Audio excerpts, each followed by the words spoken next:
জুলাই বিপ্লবের অগ্রণী ভূমিকা পালনকারী সাথী যোদ্ধারা, আসসালামু আলাইকুম।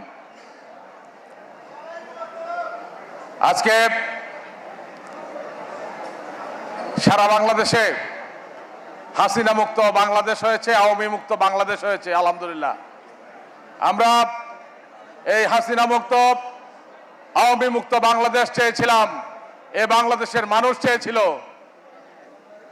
আমরা আরো চেয়েছিলাম যে 5 তারিখের পরে এই আওয়ামী বিরোধী সকল রাজনৈতিক দলগুলি একটা মঞ্চে থেকে এদেশের উন্নয়নে, এদেশের আগামী দিনের রাষ্ট্র কাঠামো মেরামতে অগ্রণী ভূমিকা পালন করবে।